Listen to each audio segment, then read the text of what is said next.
I don't know what this show was about. What do you mean by weird? The Avenger arms. It's 13% on Rotten Tomatoes. It fell off a cliff. Did we just create the most powerful superhero in the whole MCU there at the end? I don't know that this show ever reached any super highs for me.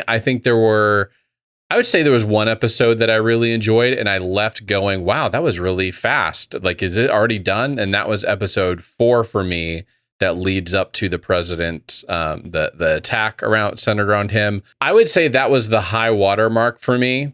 And then you've got Gravik killing Talos in that epic fight. Got Rhodey, he's blackmailing Fury. All of that just kind of leading up. You find out that Gaia is actually still alive, which has its own mark to it. I would say that episode 5 is okay too, but man, episode 6, it's funny. If you go on, I think I might have even sent you it, on Rotten Tomatoes, they've ranked all the episodes, and most of the episodes are between 52. There's the middle one, actually one of my favorites, is at 38%.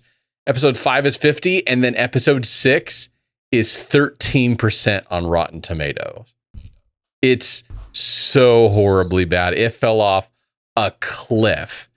Eddie, did you feel the same way? And what do you think was the cause? Like, did you feel that just like the cliff that this series fell off, even though it didn't reach that high, as nearly as high as Andor did? Yeah, I feel like it was an airport positioned on the edge of a cliff, and the airplane needed to hit kind of a terminal velocity in order to take off, and never got enough speed behind it to take off. And then about halfway through that last episode, it's like, and you're out of runway, boom, fall off the cliff and just blow up.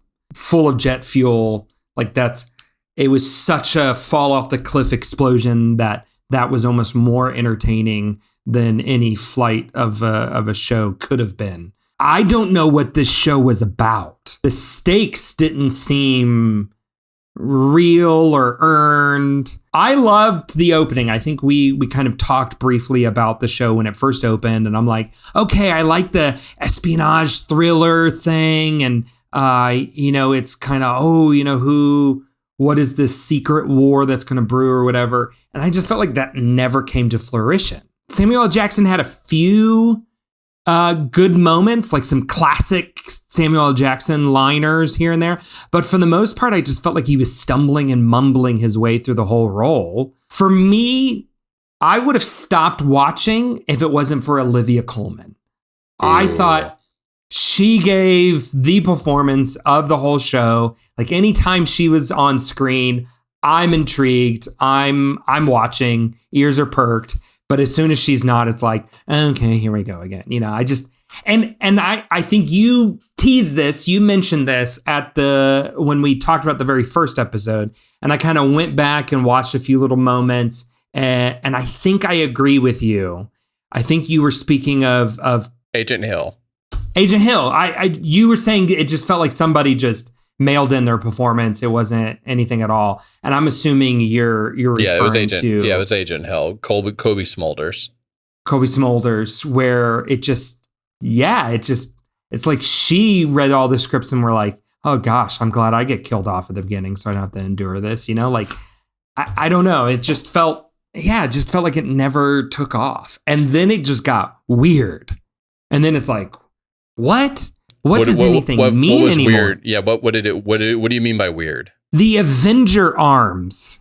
Is that what we're going to talk about now? I'm just going to say the Avenger arms. Like, where Gaia versus Gravik, and they have been given the harvest, which already, I had no idea what the harvest was. Neither did I. This is the thing. I didn't even know what it was, so I didn't know that I was supposed to be afraid of it. And so then when they finally do explain what the harvest is, I'm like, oh, that is a big deal. And then when they show how they use it, where it's like, my arm is going to be from this person, I'm going to have the antenna from another person at times, but the flex of what's his name's arm from the Guardians of the Galaxy, and Drax's arm, and it's tiny, it's her size.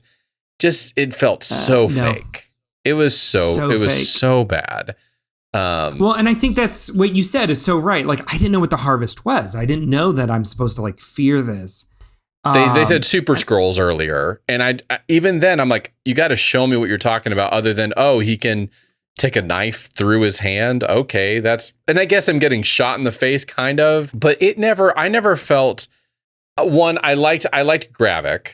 I liked his character in the sense of as a bad guy and he was evil and he had like killed some people along the way or thought he had killed some people in Gaia's case. Like I think that made it me feel even worse that the execution in the end just was not good. And the half of that big moment between Fury and Gravik in the chamber but it's just undermined by the fact that one, it's not really him having this conversation. And the whole time he's coughing and wheezing, and you kind of like, I don't think this is Fury. I don't think this is the way he goes out. And also, why did they hand over the harvest if it was going to be so awful for him and just hope that she was going to be in there to get it too? Like, what if he had like shot her and then thrown her out and then got it himself? Then only he has it, and then their plan is foiled. It just didn't make any sense. I'm there with you. The whole thing left me befuddled. And then there's the scroll romance between Fury and I can't remember her name. Priscilla. I didn't hate that. It gave him a little bit of a different like version of Fury that we never seen. But I just felt like it was so boring. Like it didn't push the story or the character along. You didn't feel the wooing each other in the diners, these long multiple diners, dialogue moments where it's just like there was nothing visually memorable about their relationship except for when they shot. Not even dialogue interesting. No dialogue interesting, no visual interesting, except for when they shot at each other and they purposely couldn't shoot each other. I liked that. I laughed a little. I gave it a chuckle, like, oh, that was meaningful. Oh, that was they can't kill each other in the way that spies can't like hurt each other. I can't quit you. I can't quit you. This is I don't know. This just never took off for me.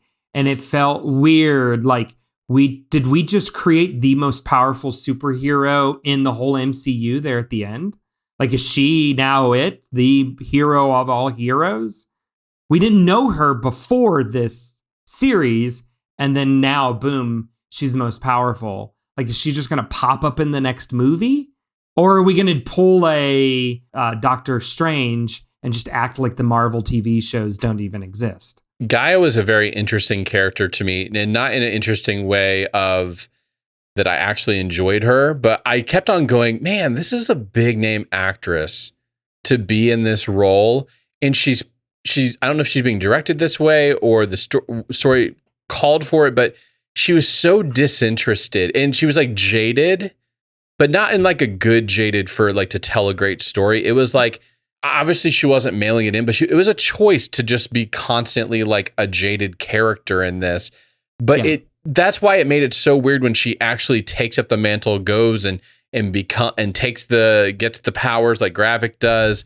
It's like that moment. And when she first like faked her death, like, I'm like, these are so out of character for who this person has been. The entire storyline of like, even being in part of this rebellion doesn't even really make sense because she's not motivated by anything. She's just kind of like mad, or maybe it's just, she's disappointed. She's like disappointed in her father, but it's not like driving her towards something. And so her character was muddled the entire time. And you're right. Now we just created what might be one of the most intense superheroes in all of the world. And is she just free to go wherever? Like, I guess she's part of Sonya's crew now. Is she going to be part of the anti-hero series that's coming up soon with being led by Fake Cap?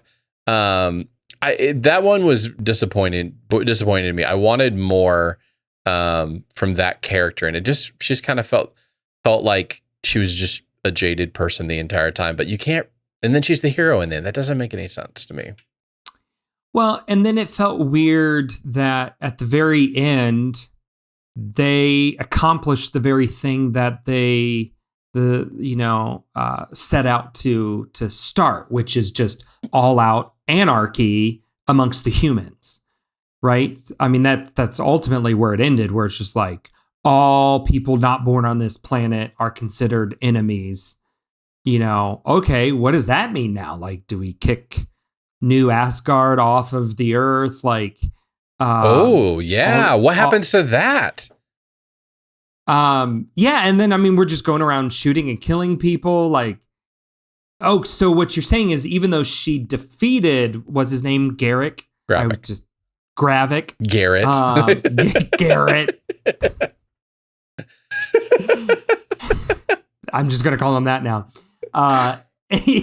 She defeats Garrett, and he still accomplishes the very thing that he wanted to accomplish. Like, just all out distrust, anarchy. Like, okay, so you really didn't defeat him. You know what I mean? Like, it just feels. Will somebody take up Gravik's mantle? That's the question.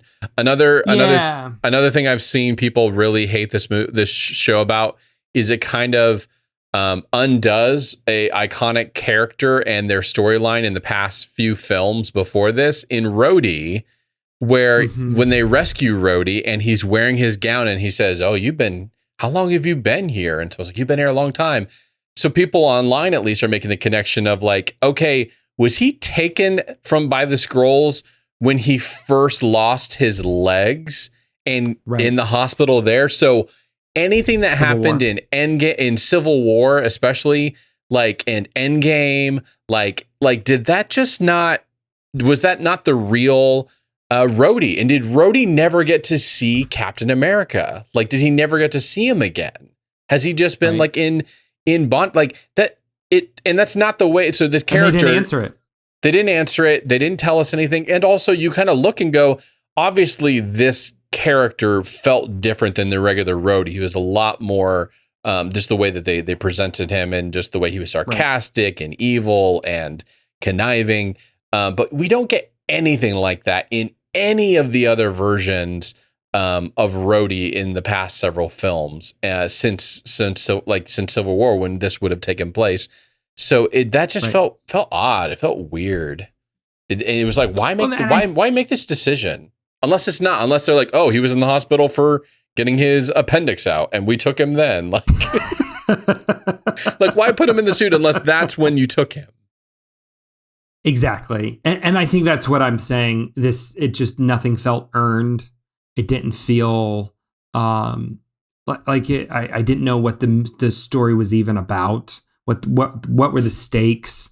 And it just, because of all of that dead weight, it just never took off for me. There was never a moment where I'm like, oh,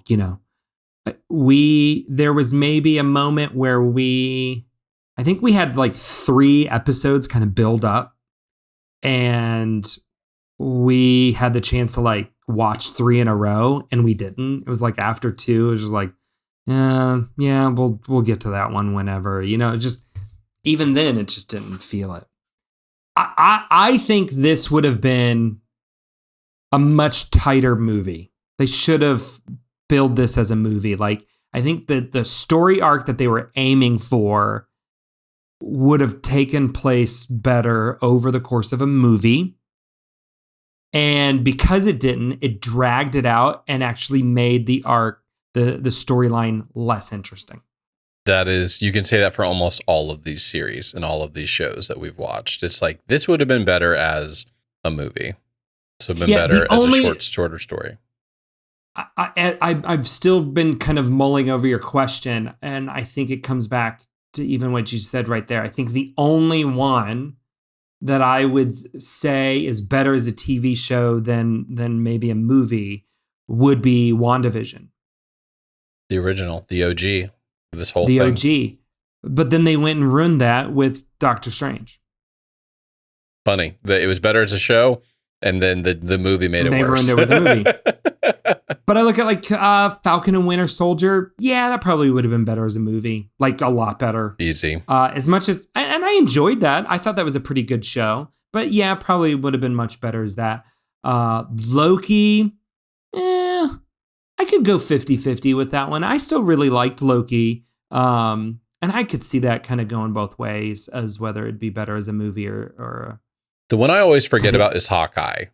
That's always one that I forget about. It's not at the top of my list and things that I remember. It kind of was what it was and it fit its purpose. I wasn't over the moon for it, but it was like, I think the fact that they hit it with a holiday theme and it was coming out all throughout that time, I think it did what it needed to do. And it was fun, especially when they would have. It gave us the spark for Rogers the Musical. Exactly. Which is now you can go see at Disneyland California Adventure. Mm-hmm. It's out now.